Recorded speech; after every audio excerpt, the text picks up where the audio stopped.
Bismillahirrahmanirrahim. Assalamualaikum warahmatullahi wabarakatuh.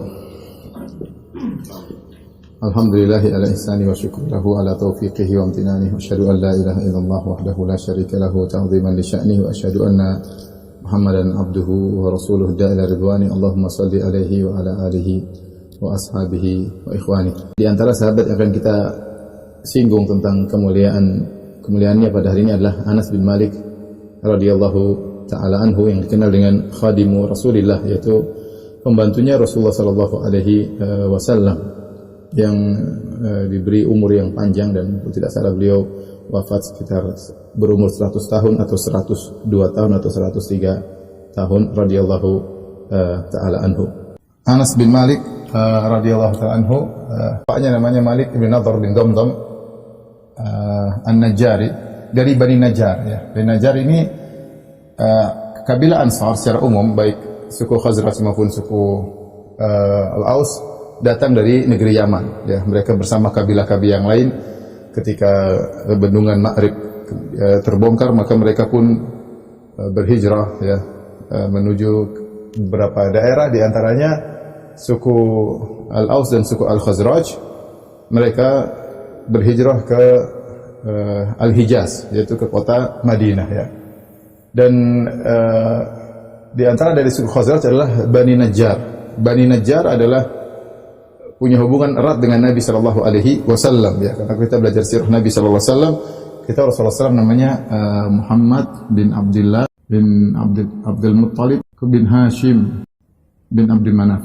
Nah, Hashim ini kakek Nabi sallallahu alaihi wasallam menikah dengan seorang namanya Salma. Nah, jadi Rasulullah sallallahu alaihi wasallam kalau Bani Najjar disebut dengan akhwal Nabi sallallahu alaihi wasallam. Akhwal itu adalah saudara dari ibu, saudara om-om dari ibu. Kalau dari bapak namanya a'mam atau ammi, itu kalau khali. Karena kakek Nabi Hashim ya bin Abdi Manaf, ketika dia pergi berdagang di negeri Syam, dia mampir ke kota Madinah, dia menikah dengan seorang namanya Salma binti Amr ya. Salma binti Amr. Kemudian akhirnya punya anak namanya Syaibah, yaitu Abdul Muttalib ya. Oleh karenanya keluarga Bani Najjar dikenal dengan akhwal Nabi sallallahu alaihi wasallam, karena datang dari neneknya, dari sisi ibu ya. Maka Nabi sallallahu alaihi wasallam punya hubungan dekat dengan Bani Najjar. Demikian juga ketika Nabi sallallahu alaihi wasallam meninggalkan Kuba, kemudian menuju ke kota Madinah, pusat kota Madinah untuk membangun masjid, Nabi SAW akhirnya ontanya kemudian nderem di areal Bani Najjar, milik dua anak yatim yang juga dari Bani Najjar. Dan Nabi SAW pun nginap di rumahnya Abu Ayyub Al-Ansari, dan dia juga dari Bani Najjar. Jadi makanya Rasulullah SAW mengatakan khairu duril ansar ya, Banu Najjar. Kata Nabi SAW, sebaik-baik kabilah di kaum Ansar adalah dari Bani Najjar, yang punya hubungan kekerabatan dengan Nabi SAW. Dan kita tahu ternyata Anas bin Malik dari Bani Najjar dan dari suku Al-Khazraj dan Al-Ansar. Taib, bapaknya Malik bin Nadhr ya, benci sama ibunya. Nah, ibunya Ummu Sulaim bintu Haram bin Milhan radhiyallahu anhuma ya, masuk Islam. Rupanya bapaknya Anas tidak suka dengan Ummu Sulaim yang masuk Islam, bapaknya Anas Malik bin Nadhr, maka dia pun disebut minggat, pergi ke negeri Syam dan meninggal di sana dalam kondisi musyrik. Jadi Malik bin Nadhr meninggal dalam kondisi musyrik, bapaknya Anas.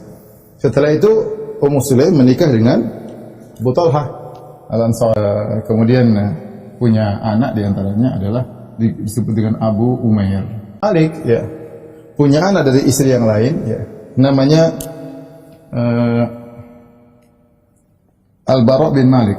Kan antara Al-Bara dan Anas satu ayah satu ibu, sama-sama dari bapaknya Malik bin Nadhr, kemudian ibunya Ummu Sulaim. Namun sebagian ulama mengatakan tidak, Al-Bara bukan anaknya Ummu Sulaim ya. Ada khilaf di kalangan para ulama, tapi mereka sepakat bahwasanya Anas dan Al-Bara sama-sama bapaknya adalah Malik.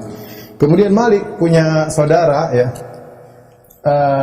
namanya Anas bin Nadhr. Beberapa mungkin orang-orang yang ada di sekitar Anas bin Malik yang memiliki pengaruh dalam kehidupan Anas bin Malik radhiyallahu taala anhu. Adapun Malik bin Nadhr sudah kita katakan tadi dia meninggal dalam kondisi musyrik.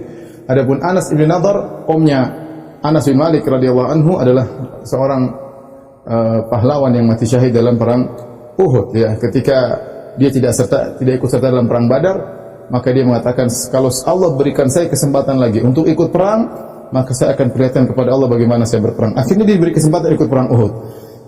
Ketika kondisi kaum muslimin sudah kocar-kacir ketika itu ya, karena pasukan manah turun, kemudian banyak yang meninggal.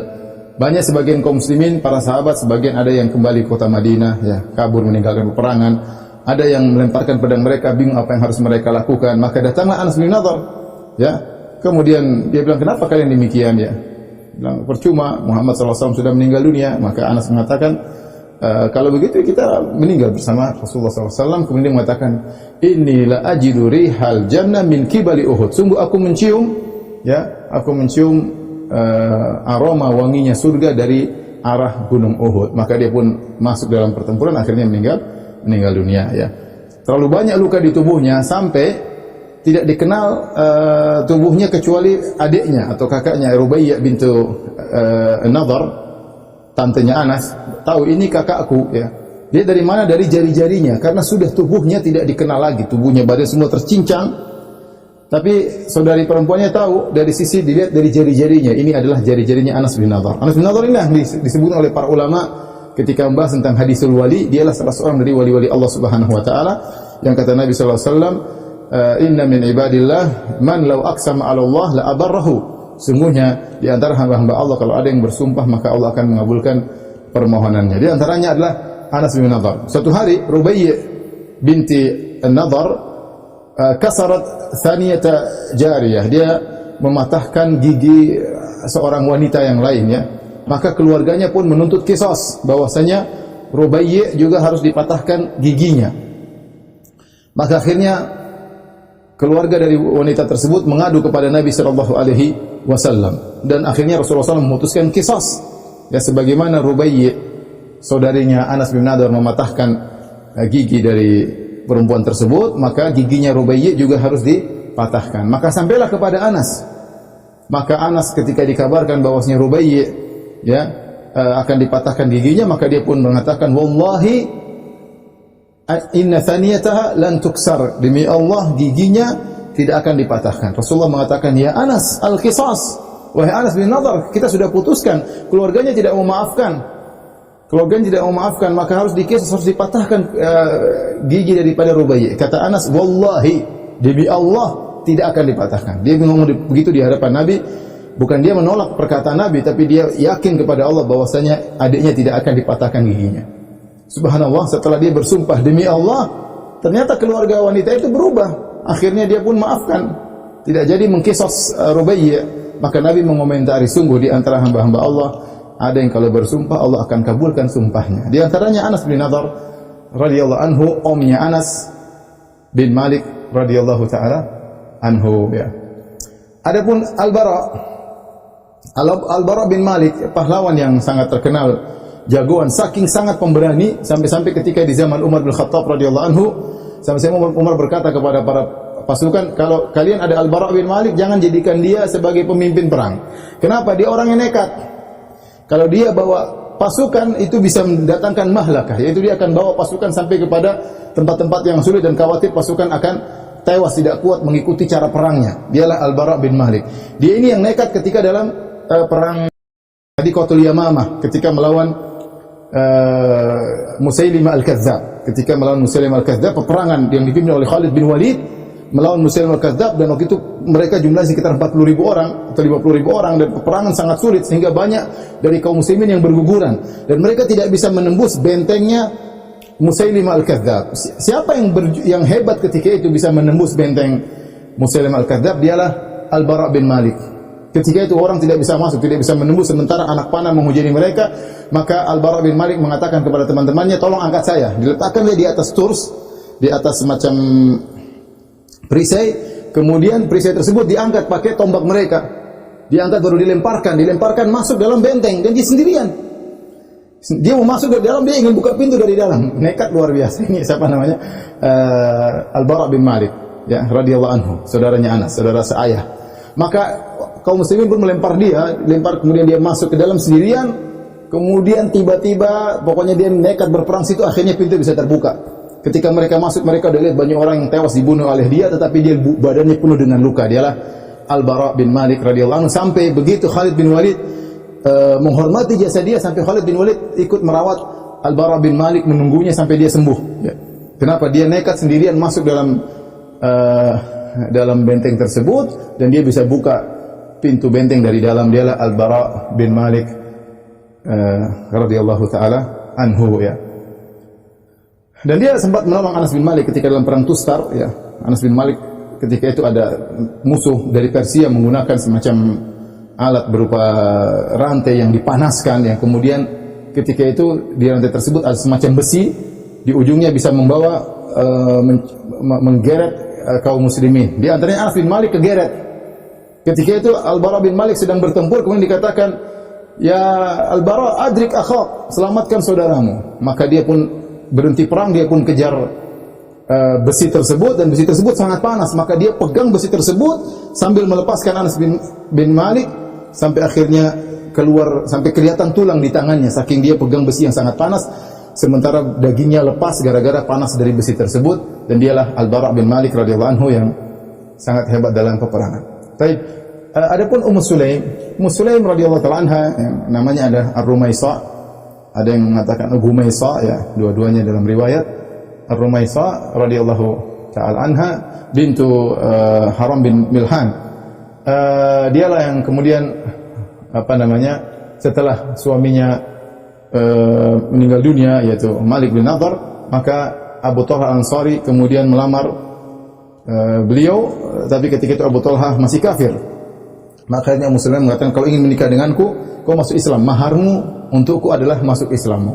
Akhirnya Abu Talha pun masuk Islam.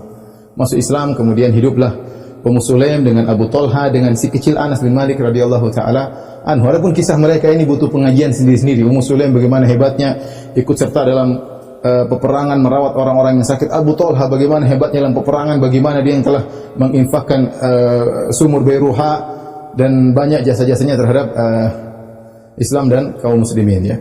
Tapi kita tidak akan bahas karena itu butuh pengajian yang panjang, ya. Baik, bagaimana Anas bin Malik radhiyallahu taala anhu?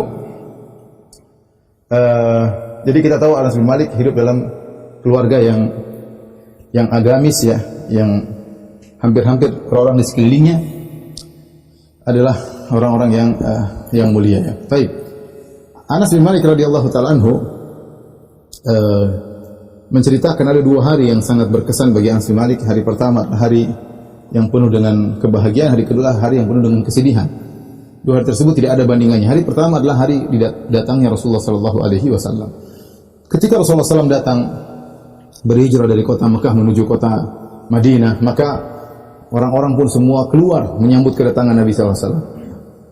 Bahkan gadis-gadis pun keluar ingin melihat Nabi sallallahu alaihi wasallam. Siapa, mana tuh Nabi? Sampai orang-orang naik di atas atap-atap ingin lihat Rasulullah sallallahu alaihi wasallam karena mereka menunggu kedatangan Rasulullah sallallahu alaihi wasallam ketika berhijrah. Anak-anak kecil pun keluar. Di antara anak kecil tersebut ada Anas bin Malik radhiyallahu anhu. Ingin lihat Rasulullah sallallahu alaihi wasallam. Dan akhirnya Rasulullah SAW tiba, maka itu hari yang penuh dengan kebahagiaan, hari yang penuh dengan cahaya. Datang Nabi sallallahu alaihi wasallam ke kota Madinah, jadilah kota Madinah menjadi pusat pemerintahan kaum muslimin. Dari situlah tersebar cahaya Islam ke penjuru dunia.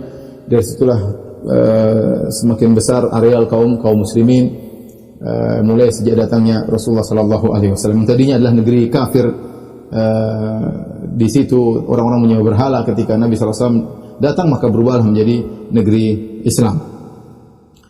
Akhirnya Ummu Sulaim radhiyallahu taala anha membawa putranya Anas bin Malik kepada Nabi sallallahu alaihi wasallam. Dia mengatakan, "Ya Rasulullah, ada Anas yakhdimuka." Ya Rasulullah, ini adalah Anas, ya. Disebutkan sebagai riwayat, saudari-saudara teman-temanku memberi hadiah kepada engkau ya Rasulullah, aku tidak bisa memberi apa-apa, tapi ini putraku akan berkhidmah kepada engkau, ya, menjadi pembantumu, ya. Maka Rasulullah terima. Ketika itu kata Ummu Sulaim, ya Rasulullah, doakanlah dia. Ini seorang ibu yang baik, meminta doa kepada Nabi agar mendoakan anaknya. Maka Rasulullah SAW mendoakan Anas bin Malik. Rasulullah SAW berkata, Allahumma akthir malahu wa waladahu wa barik fima a'taitahu. Ya, artinya, ya Allah, banyakkanlah hartanya dan banyakkanlah anak-anaknya dan berkahilah apa yang kau berikan kepadanya. Imam Nawawi rahimahullah ketika mengomentari hadis ini, hadis dalam Sahih Muslim, ya, bahwasanya seorang kalau berdoa tentang dunia jangan hanya terbatas pada minta dunia. Karena kalau dia minta dunia saja, khawatir dia tidak bisa menunaikan hak dunia tersebut. Dia tidak, mungkin dia lalai dari bersedekah, mungkin dia lalai dari membayar zakat, mungkin dia tidak bisa memberikan hak-hak orang yang harus dia berikan haknya. Maka hendaknya minta keberkahan, Maka Nabi ketika mendoakan Anas bin Malik, Nabi memintakan kepada dia dunia, tapi bukan cuma sekedar dunia, tapi disertai keberkahan. Allahumma akthir malahu wa waladahu wa barik fima a'taitahu. Ya Allah, berikanlah, banyakkanlah hartanya, banyakkanlah anak-anaknya, dan berkahilah apa yang telah kau berikan kepadanya. Yang penting adalah berkah. Banyak tapi enggak berkah percuma, semakin menjadi beban bagi kita di hari kiamat kelak, semakin mempersulit proses hisab kita dan semakin membuat kita rentan masuk dalam neraka jahanam. Yang penting adalah banyak dan berkah. Sedikit berkah itu sangat baik, apalagi kalau banyak dan berkah, ya. Ini doa Nabi sallallahu alaihi wasallam. Dalam riwayat yang lain, dan para sahabat mengatakan sepertinya Rasulullah SAW mendoakan Anas berulang-ulang. Dalam riwayat yang lain, Rasulullah SAW berdoa, Allahumma aktsir waladahu wa malahu wa adkhilhul jannah. Ya Allah, banyakkanlah hartanya dan banyakkanlah anak-anaknya dan masukkanlah dalam surga. Dan doa Nabi SAW terkabulkan. Sampai Anas mengatakan, waqad ra'aitu tsnain. Aku sudah melihat dua doa Nabi dikabulkan, tinggal satu, yaitu ya Allah, masukkan dalam surga. Kata Anas, wa arju as-salisa, dan aku berharap yang ketiga ini aku akan dikabulkan, yaitu masuk surga.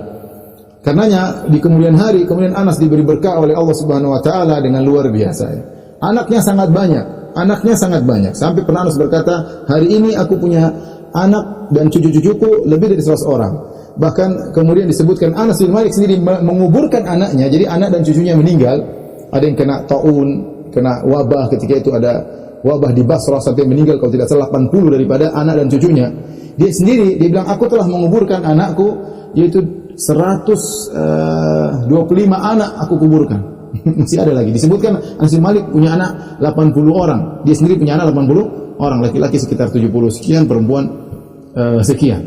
Digabung dengan cucunya sangat banyak. Dia saja ketika masih hidup dia menguburkan anak dan cucunya 125 orang. Anaknya sangat banyak.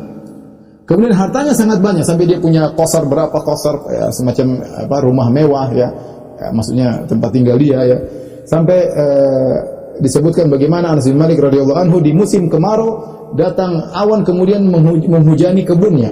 Sampai Anas bin Malik mengatakan, kebunku sampai panen 2 kali, dan itu hanya terjadi pada kebunku. Semua orang kebunnya tidak ada yang seperti kebunnya Anas bin Malik, sampai dalam setahun panen dua kali. Sampai dalam setahun panen dua kali, ya.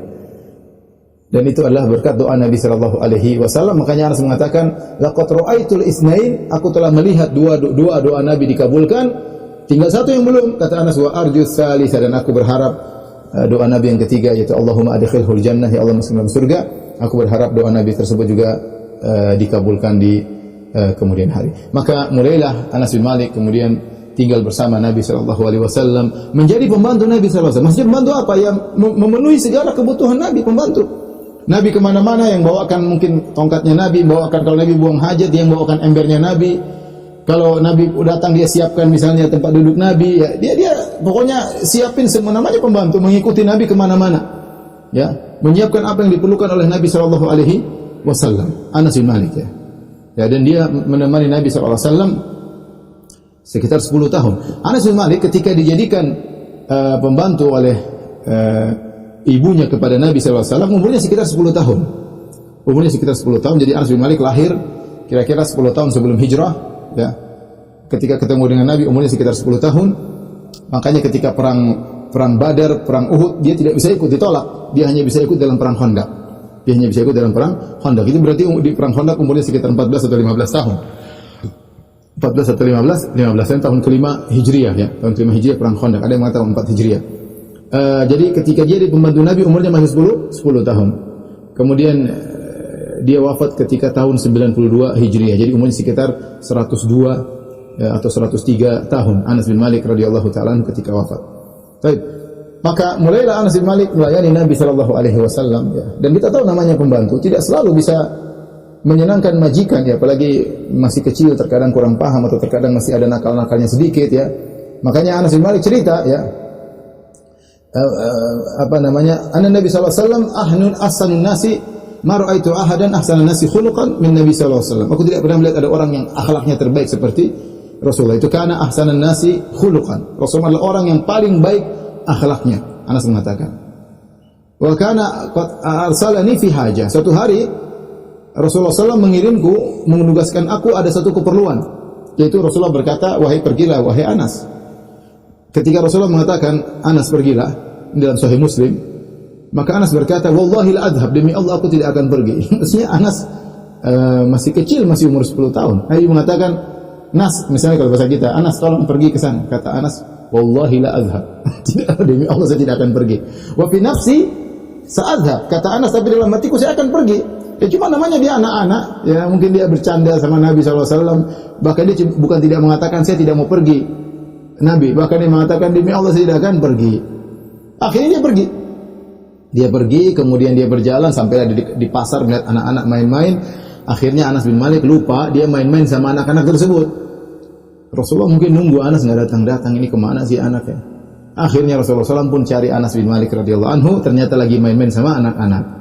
Ya, kemudian Rasulullah SAW pun akhadha qafaya, Rasulullah SAW pun memegang leher Anas. Kemudian Anas pun balik ya.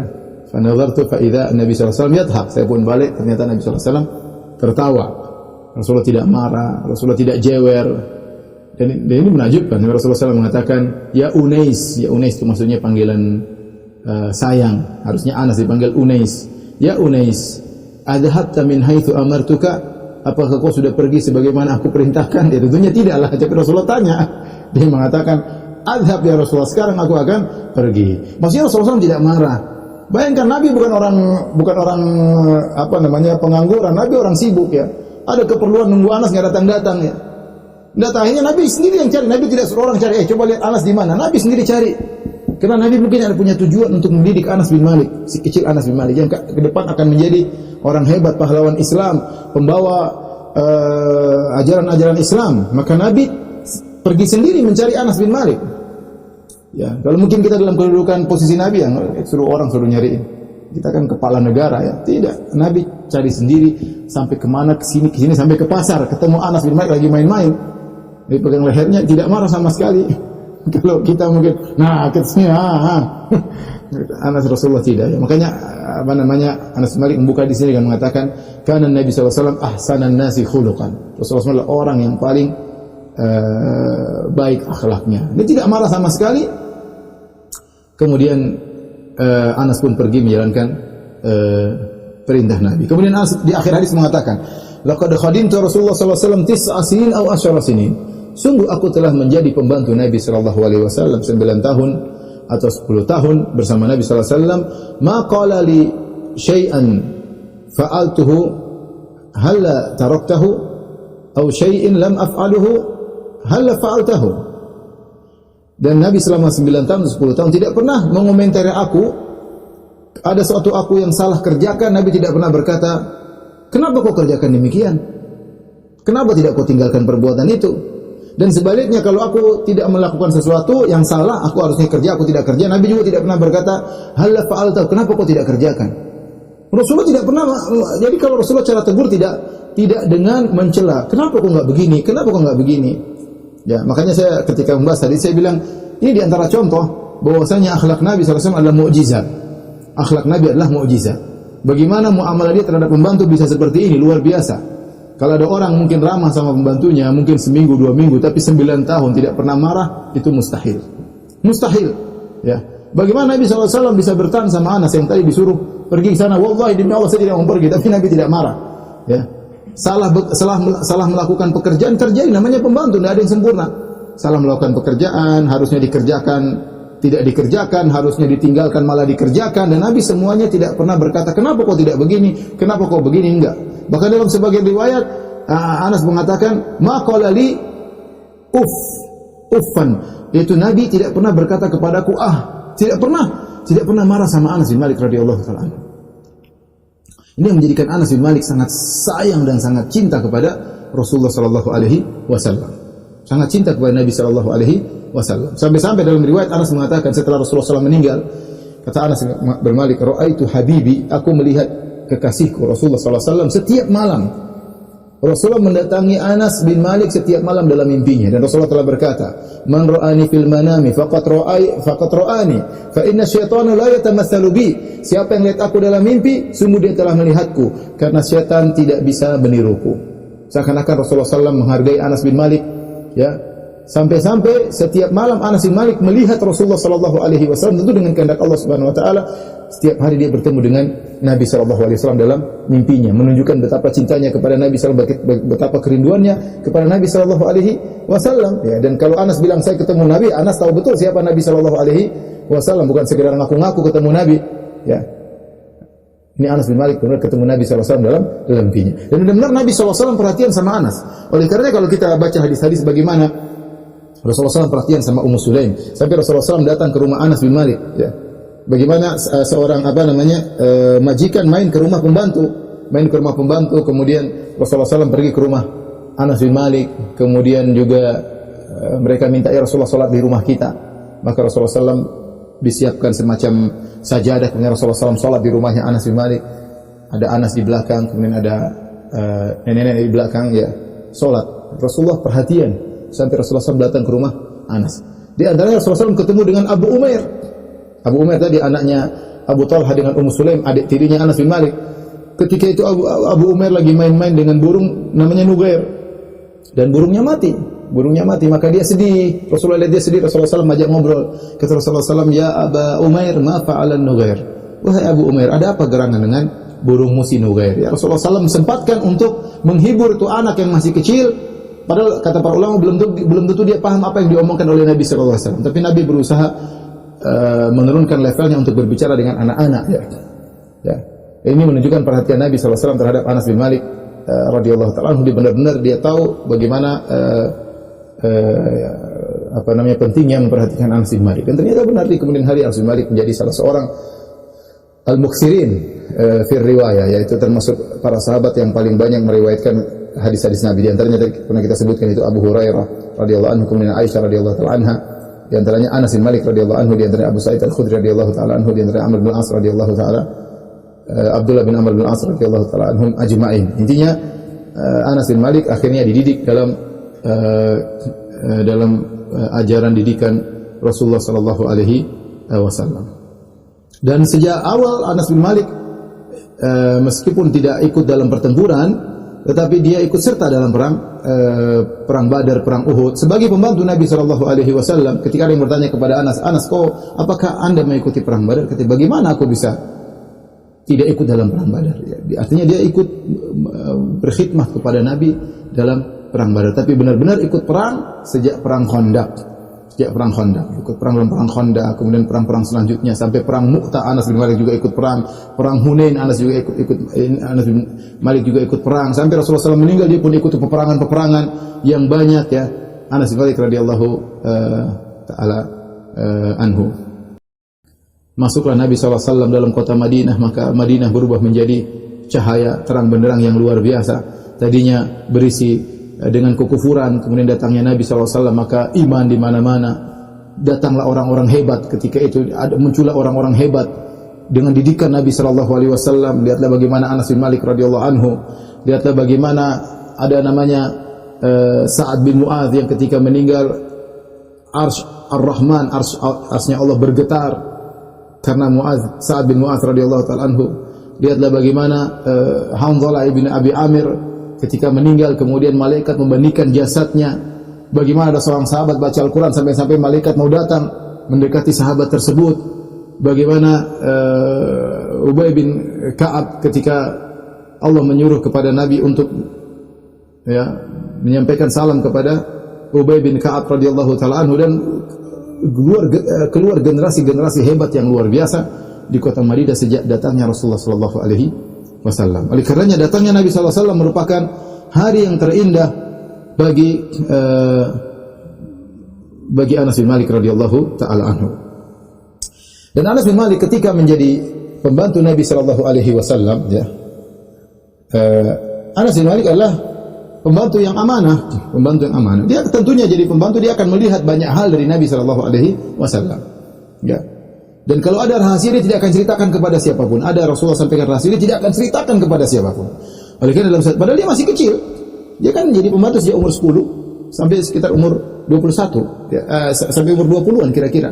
Ya, umur 20-an. Jadi 10 tahun, sekitar 10 tahun menjadi pembantu Nabi sallallahu alaihi wasallam, ya. Dalam satu hadis Anas berkata, "Asarra ilayya Rasulullah sallallahu sirran." Rasulullah SAW menyampaikan rahasia kepadaku. "Fama akhbartu bihi ahadan." Aku tidak pernah menyampaikan kepada siapapun. "Wa laqad sa'alatni anhu Ummu Sulaim." Ibuku Ummu Sulaim pernah bertanya kepadaku tentang rahasia tersebut. "Fama akhbartuha bihi." Aku tidak kabarkan kepada dia sedikit pun tentang rahasia tersebut. Mungkin Ummu Sulaim menyangka itu bukan satu rahasia. Ketika Anas menyatakan rahasia, maka Ummu Sulaim tidak bertanya lagi, ya. Anas pernah berkata, diriwayatkan dari muridnya Thabit Al-Bunani, ya. Thabit Al-Bunani, ya, dia berkata, Anas berkata, "Ata alayya Rasulullah sallallahu alaihi wasallam ana al-aqma al-ghilman." Rasulullah sallam datang kepadaku, ya, dan aku sedang bermain-main dengan anak-anak. Anak masih kecil main-main, pembantu tapi suka main-main. Fa sallama alaina. Ya. Maka Rasulullah beri salam kepadaku. Fa ba'athani ila hajatin. Kemudian Rasulullah SAW mengutusku ada suatu keperluan. Fa abta'tu ala ummi, maka aku pun terlambat pulang kepada ibuku. Falamma ji'tu qalat, tatkala aku datang ibuku bertanya, "Ma habasaka?" Apa yang membuat kau terlambat datang? Qultu ba'athani Rasulullah SAW li hajatin. Rasulullah tadi mengutus aku ada keperluan, sesuatu keperluan. Qalat, ibunya bertanya, "Ma hajatuhu?" Apa keperluan Nabi sallallahu alaihi wasallam? Qultu innaha sirr, ini rahasia.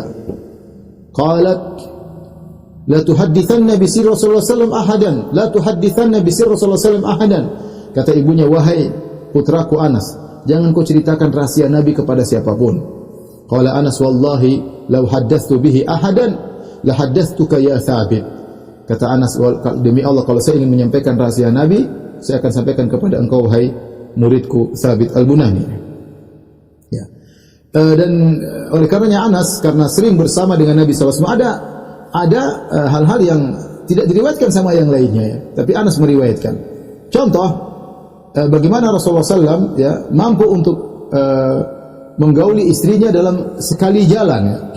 Dalam Sahih Bukhari dan Sahih Muslim, dalam Sahih Bukhari dari Qatadah dia mengatakan, "Haddatsana Anas bin Malik qala." Anas bin Malik berkata, "Kana Nabi sallallahu alaihi wasallam yaduru ala nisa'ihi fi sa'atil wahidah."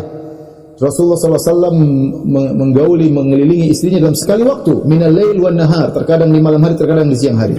Wa ya ihda asyarah, dan ada 11 wanita, itu 9 istri, kemudian ada juga budak Nabi SAW. Ya, sekali jalan Rasulullah SAW menggauli mereka seluruhnya. Qala qultu li Anas, aw kana yutiquhu? Kata Qatadah, "Wahai Anas, apakah Nabi mampu melakukannya?" Qala kunna natahaddatsu annahu u'tiya quwwata 30. Kami para sahabat pernah ngobrol bahwasanya Nabi sallallahu alaihi wasallam diberikan kekuatan 30 orang. Ya. Dalam riwayat Anas mengatakan 9 wanita, ya. Ini menunjukkan, hadis ini diriwayatkan oleh Anas bin Malik yang menunjukkan bagaimana kekuatan Nabi sallallahu alaihi wasallam. Di antara hikmah kenapa Nabi sallallahu alaihi wasallam boleh menikah dengan banyak wanita, karena Nabi spesial, tidak seperti kita dan kebanyakan manusia, ya. Ketika Rasulullah SAW meninggal, tentunya ini adalah hari yang sangat menyedihkan bagi Anas bin Malik radhiyallahu taala anhu, ya. Ketika Anas bertemu dengan Fatimah, ya, radhiyallahu taala anhu di kuburan Nabi sallallahu alaihi wasallam, menguburkan Nabi, maka Fatimah berkata, "Ya Anas, atabat anfusukum an dafantum Rasulullah sallallahu alaihi wasallam fit turab thumma raja'tum."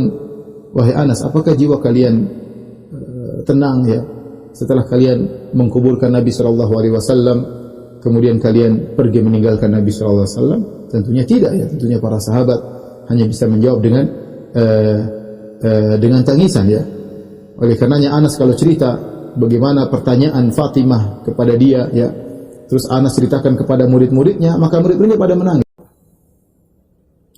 Inilah kehidupan Nabi Shallallahu Alaihi Wasallam ya, bersama Anas bin Malik, dan Anas sangat mencintai Nabi Shallallahu Alaihi Wasallam. Dilihat dari bagaimana dia mempraktekkan sunnah-sunnah Nabi Shallallahu Alaihi Wasallam. Ya. Suatu hari ada seorang datang, hadis yang ma'ruf, ada seorang Arab Badui datang kepada Nabi Shallallahu Alaihi Wasallam. Hadis diriwayatkan oleh Anas bin Malik radhiyallahu taala anhu. Tiba-tiba ada seorang Arab Badui berkata, "Ya Rasulullah, mata sa'ah?" Ya Rasulullah, kapan tiba hari kiamat? Maka Rasulullah SAW balik bertanya, "Wa madza a'datta laha?" Apa yang kau siapkan untuk bertemu hari tersebut? Orang Arab Badui berkata, "La syai'." Aku tidak menyiapkan diriku untuk bertemu, aku tidak menyiapkan sesuatu untuk bertemu dengan hari kiamat. Illa anni uhibbullah wa rasulah. Hanya saja aku cinta kepada Allah Rasulnya. Maka Rasulullah SAW berkata, "Anta ma'aman ahbabta." Sungguhnya engkau bersama orang yang kau cintai. Anas berkata, perhatikan kata Anas, "Fama farihna bi syai'in farahana bi qaulin Nabi sallallahu alaihi wasallam anta ma'aman ahbabta." Kami tidak pernah gembira setelah gembiranya kami masuk Islam seperti gembiranya kami mendengar sabda Nabi, "Anta ma'aman ahbabta." Sungguhnya engkau akan dikumpulkan bersama orang yang kau cintai. Ini adalah kabar yang sangat gembira, seorang dikumpulkan orang yang dia cintai. Maka Anas berkata, "Fa ana uhibbun nabi." Ketahuilah aku cinta kepada Nabi sallallahu alaihi wasallam. "Wa Abu Bakar, aku cinta kepada Abu Bakar. Wa Umar, aku cinta kepada Umar. Wa arju an akuna ma'ahum bi hubbi iyyahum." Dan aku berharap aku bisa berkumpul dengan mereka, dengan Nabi, dengan Abu Bakar, dengan Umar, karena kecintaanku kepada mereka. Wa illam a'mal bimithli a'malihim, meskipun aku tidak bisa beramal saleh seperti mereka, ya. Siapa yang bisa seperti Abu Bakar? Siapa yang bisa seperti Umar? Ya, Anas ngaku dia tidak bisa seperti mereka. Tapi Anas berharap dengan cintanya Anas kepada mereka, bersama cinta kepada Nabi, kepada Abu Bakar, kepada Umar, maka dia akan dikumpulkan oleh Allah karena kecintaan dia kepada mereka, orang-orang hebat tersebut. Ya. Dan Anas berusaha, ya, menjalankan apa yang dipraktikkan oleh Nabi Shallallahu Alaihi Wasallam. Perhatikan kata Sayyar, dia berkata, "Kuntu amshi ma'a Thabit al-Bunani." Suatu hari aku berjalan bersama Thabit al-Bunani. Thabit al-Bunani itu muridnya Anas. Muridnya Anas banyak, ya, sampai disebutkan ada 200 orang meriwayatkan dari Anas, ya. Kuntu amshi ma'a Thabit al-Bunani. Aku berjalan bersama Thabit al-Bunani, famarra 'ala sibyan fasallama 'alaihim. Maka dia pun melewati anak-anak, kemudian dia beri salam kepada anak-anak. Faqala Thabit, maka Thabit menjelaskan kenapa saya beri salam kepada anak-anak. Seharusnya kan anak-anak beri salam kepada orang dewasa. Kata Thabit, "Kuntu amshi ma'a Anas." Suatu hari aku berjalan sama Anas bin Malik. Famarra 'ala sibyan fasallama 'alaihim. Ternyata Anas bin Malik melewati anak-anak, kemudian dia beri salam kepada anak-anak tersebut. Ya. Wa qala Anas, kemudian Anas cerita, kenapa saya beri salam kepada anak-anak? Kuntu ma'a Rasulillah sallallahu alaihi wasallam. Aku suatu hari berjalan bersama Rasulullah sallam, famarra 'ala sibyan, kemudian Nabi melewati anak-anak, fasallama 'alaihim. Maka Nabi pun memberi salam kepada mereka, ya. Ya, maka Anas pun meniru Nabi sallallahu alaihi wasallam. Disebutkan juga, ya, bagaimana ibadahnya Anas, ya.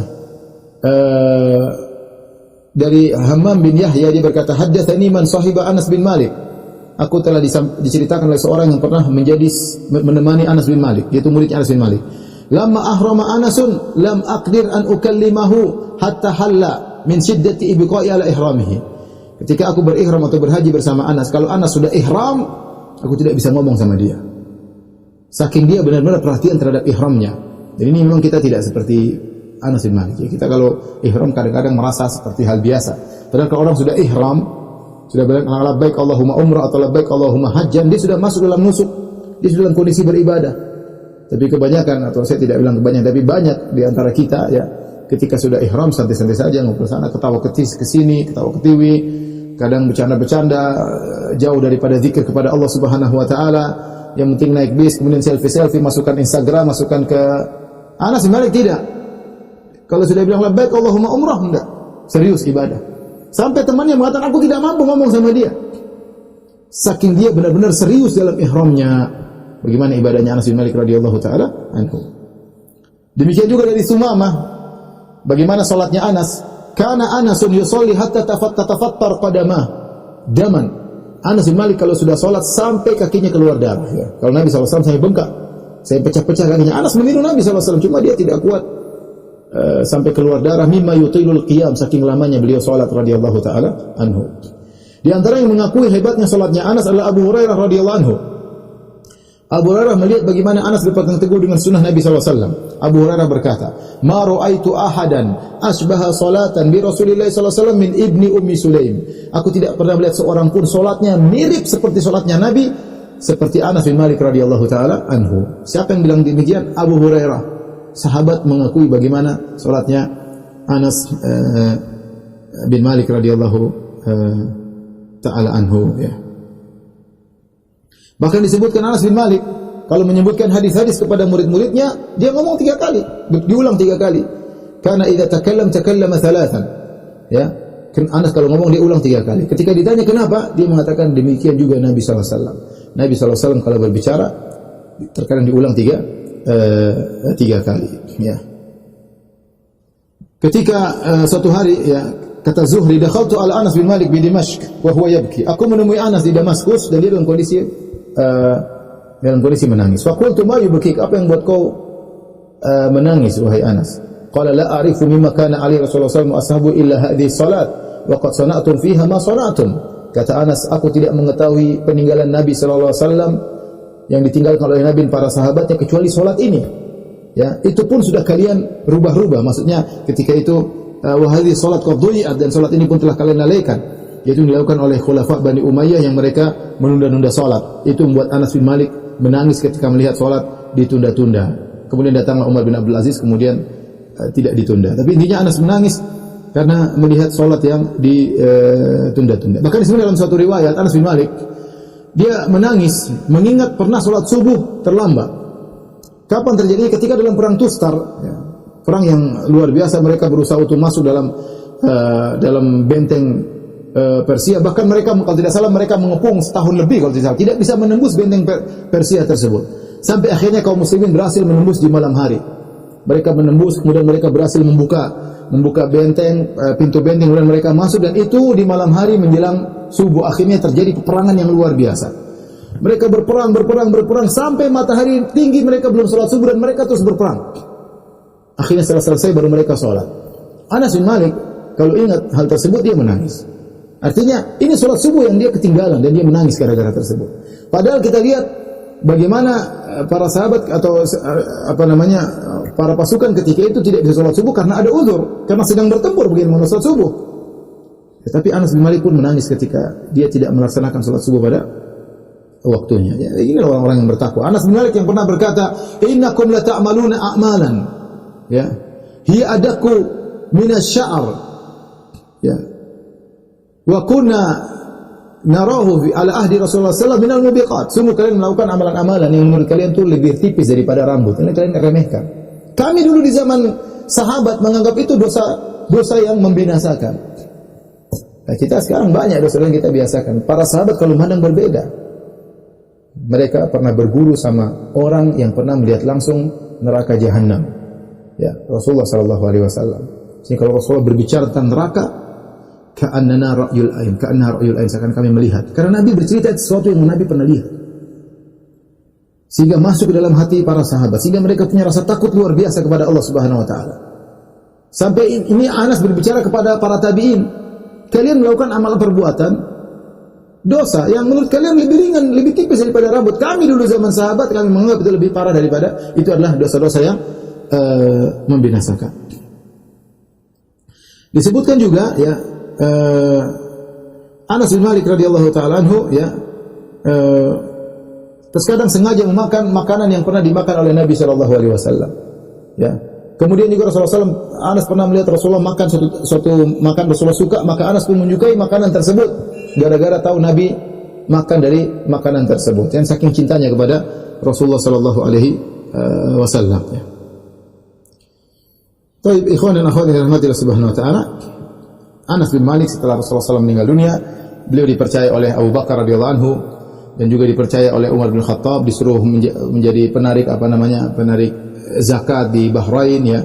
Artinya mereka percaya kepada Anas bin Malik, baik Abu Bakar maupun Umar, ya. Kemudian di akhir hayat Anas bin Malik kemudian tentunya terlalu banyak jihad yang diikuti oleh Anas bin Malik radhiyallahu anhu dengan saudaranya Al-Bara bin Malik Sampai akhirnya Anas bin Malik tinggal di Basrah ya. Disitulah kemudian dia menyampaikan hadis-hadis Nabi sallallahu alaihi wasallam. Selain di Madinah dia juga menyampaikan hadis Nabi di Basrah. Orang-orang banyak meriwayatkan dari Anas bin Malik radhiyallahu taala anhu, dan dia termasuk al-muksirin, termasuk orang yang banyak meriwayatkan hadis-hadis Nabi sallallahu alaihi wasallam. Di akhir hayatnya terjadi fitnah ya antara dia dengan Al-Hajjaj bin Yusuf Ats-Tsaqafi. Al-Hajjaj bin Yusuf Ats-Tsaqafi adalah gubernur yang ditugaskan oleh Abdul Malik bin Marwan untuk bertugas di Kufah atau di Irak ya. Disitulah tinggalnya Anas bin Malik radhiyallahu taala anhu ya.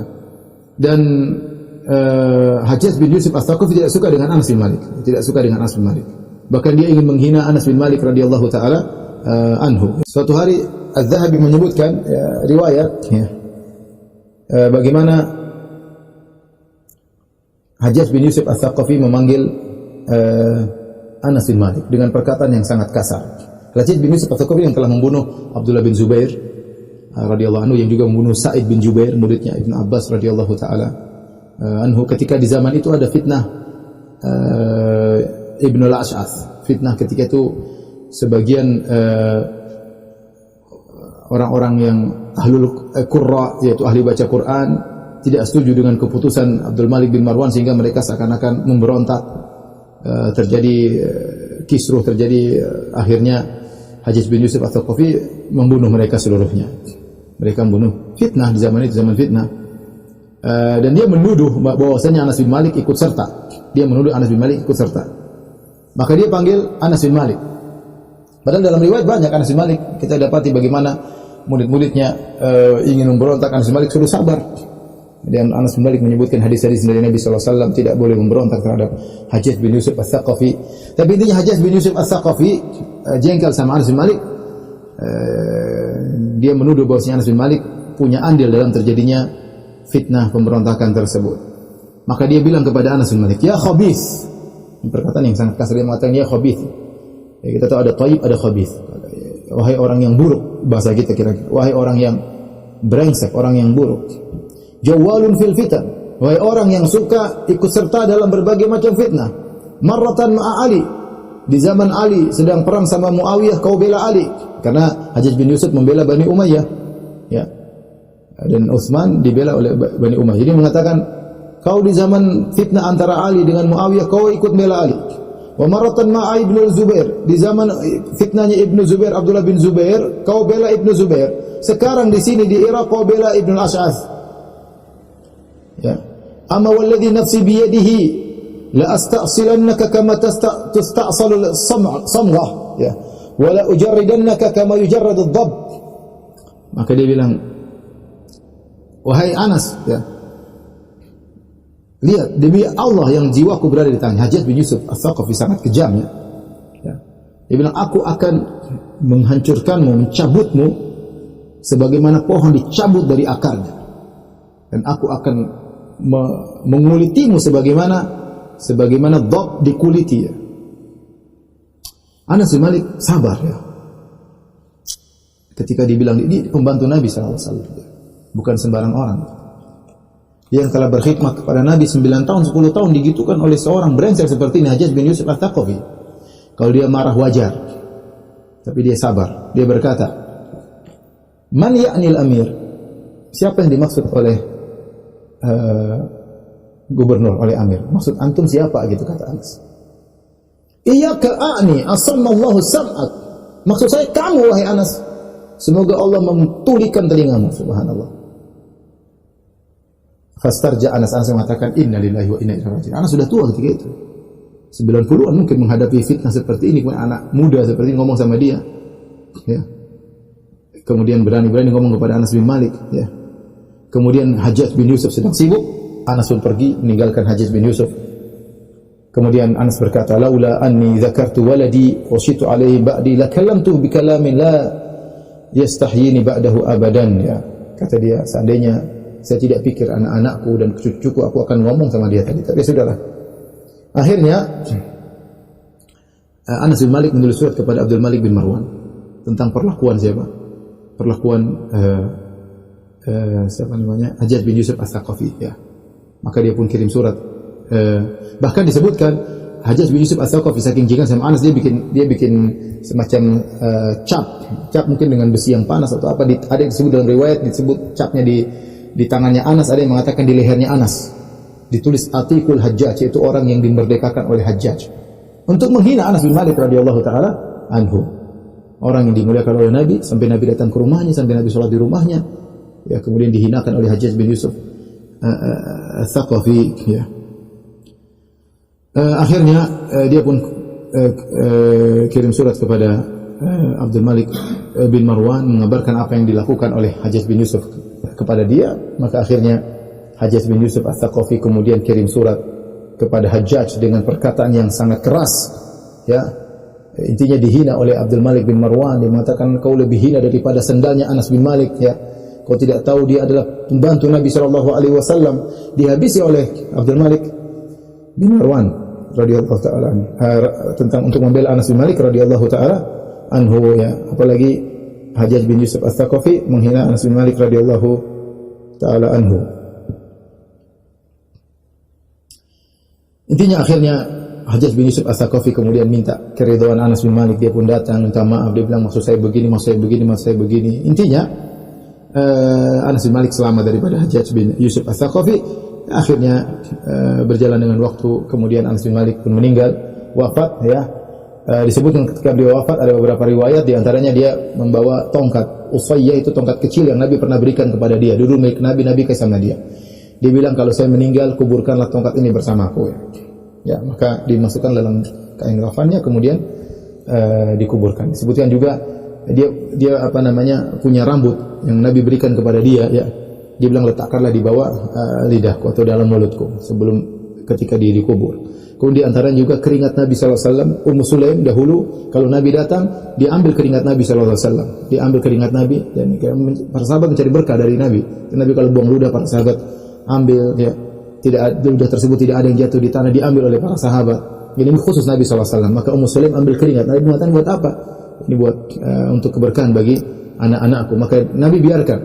Kata Nabi, asabti, kau sudah benar. Diambillah keringat oleh Ummu Sulaim, dikumpulkan suatu tempat. Dan Anas pernah berkata, ma syamamtu ya syai'an wala miskan, ya wala syai'an ya atyaba min rihi Rasulullah SAW. Aku tidak pernah mencium sesuatu pun yang lebih harum dari aromanya Nabi SAW. Tidak juga misik, tidak lebih harum aroma Nabi SAW. Wala masastu syai'an, ya hariran au dibajan, ya aliyan min yadi Rasulullah SAW. Aku tidak pernah menyentuh sesuatu, baik kain sutra, ya atau apapun yang lebih lembut daripada tangan Nabi SAW.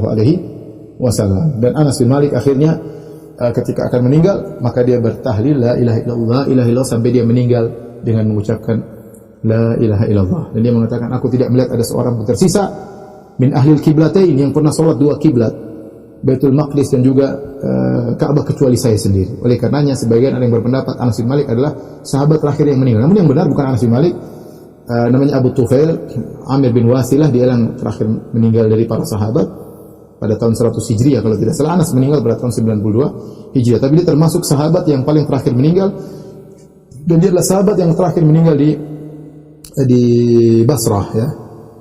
Rahimahullah wa radhiyallahu taala anhu. Demikianlah kisah Anas bin Malik radhiyallahu anhu, pembantu Nabi sallallahu alaihi wasallam, ya, yang jasanya sangat besar.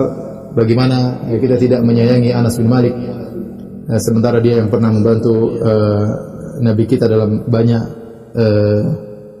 kegiatannya. Dan sebagai riwayat Anas berkata, saya ingin ketemu dengan Nabi di yaumul akhir, dan saya akan berkata kepada Nabi, saya Anas ya Rasulullah, khuwaidimuk, pembantumu ketika di dunia. Wallahu a'lam bishawab. Ini saja mungkin saya sampaikan. Semoga kita doakan saudara-saudara kita yang mereka ke masjid dijaga oleh Allah Subhanahu wa taala. Di antara saudara kita juga ada yang misalnya tetap ingin rapat, kita juga doakan semoga mereka juga selamat, ya. Semoga mereka selamat. Semuanya lah. Kita sendiri kita berusaha untuk jaga protokol. Kalau saudara-saudara kita misalnya ingin rapat, terserah mereka. Kita doakan mereka semoga mereka semuanya selamat, ya. Mudah-mudahan pandemi ini segera diangkat oleh Allah Subhanahu wa taala. Demikian, wabillahi taufiq wal hidayah. Assalamualaikum warahmatullahi wabarakatuh.